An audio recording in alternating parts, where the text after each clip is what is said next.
Hier, le Premier ministre a présenté les grandes mesures du budget 2026 dans la droite ligne des précédents. Ceux-là même qui ont mis nos comptes dans le rouge, qui ont fait reculer le pouvoir de vivre, appauvri retraités, chômeurs, jeunes, classes moyennes et populaires, tout particulièrement en Outre-mer. Ces mêmes budgets qui vantaient une réindustrialisation pendant qu'une pluie de fermetures d'entreprises s'abat sur notre pays. Ces mêmes budgets qui abreuvent des multinationales d'argent public pendant que 35 000 emplois dans le bâtiment pourraient encore disparaître cette année. Les Français se serrent la ceinture, des milliers d'emplois sont brisés, mais Emmanuel Macron, lui, enfermé dans sa tour d'ivoire, contemple le pays qu'il a fracturé. Son monde, c'est celui des actionnaires et des cabinets de conseil, pas celui des travailleurs, travailleuses, des soignants, des familles et des mères seules qui galèrent.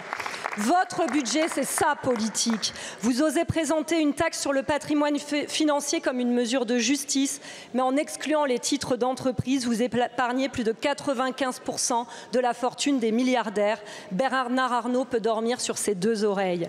En revanche, de manière nette, précise, taxe par taxe, vous visez les plus modestes, malades, retraités, étudiants, apprentis, étrangers. En fait, les Français scandent justice fiscale, ils ne reçoivent que mépris de classe. Et même quand vous répondez à l'immense mobilisation contre la réforme des retraites par un obscur décalage, vous promettez que la facture sera salée pour le monde du travail. Pire, vous évoquez une possible capitalisation. Mais enfin, vous appelez à la responsabilité nationale alors que la vôtre, c'est de livrer l'État à un capitalisme sans foi ni loi. Vous parlez d'ordre, mais c'est le désordre social que vous semez. Vous invoquez la République, mais vous piétinez l'égalité, méprisez le résultat des urnes. Alors, quand vous nous parlez du débat parlementaire comme d'une concession qui serait faite, eh bien, on le voit, vous ne cherchez pas l'accord avec le Parlement, vous cherchez l'alibi du désaccord sur le dos d'un pays que vous avez déjà bien trop fracturé. Merci Madame la députée. La parole est à Madame Amélie de Montchalin, ministre de l'Action et des Comptes publics. Merci Madame la Présidente. Madame la députée, au fond, vous nous demandez quels sont nos choix économiques dans le projet de loi de finances.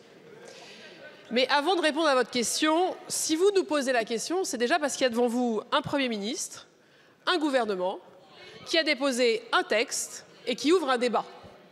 J'entends que dans quelques heures, certains d'entre vous veulent nous censurer. Eh bien, si vous nous censurez, il n'y aura plus de gouvernement et je peux vous dire, il n'y aura pas de débat. Le seul débat qu'on aura, ce sera un débat sur l'incertitude économique, sur le désordre économique, sur le trouble que nous mettrons dans le pays à ne pas donner de stabilité. Le seul débat qu'on aurait, si vous nous censurez, ce n'est pas un débat sur le budget, ce sera un débat sur la loi spéciale. Et vous savez que la loi spéciale, elle ne permet aucun choix. Et donc, censurer, c'est repousser les débats. Censurer, c'est repousser les choix. Dans ce débat, nous faisons des propositions à débattre. Nous mettons sur la table une taxe sur le patrimoine financier des holdings. Eh bien, on peut, si vous voulez, Madame la députée, ne pas débattre. On peut laisser les choses telles qu'elles sont. On peut laisser les ultra-riches, comme vous le dites, eh bien, continuer à prospérer dans ces montages. Nous mettons sur la table une contribution différentielle sur les hauts revenus. Est-ce qu'on le met en place? Est-ce qu'on le débat? Ou est-ce qu'on ne fait rien? Nous mettons sur la table, effectivement, des investissements sur les Outre-mer. Nous pouvons en débattre. Nous mettons sur la table des propositions pour les PME. Nous pouvons en débattre. Mais pour en débattre, il faut qu'il y ait un texte. Il faut qu'il y ait un gouvernement et donc il ne faut pas qu'il y ait de censure.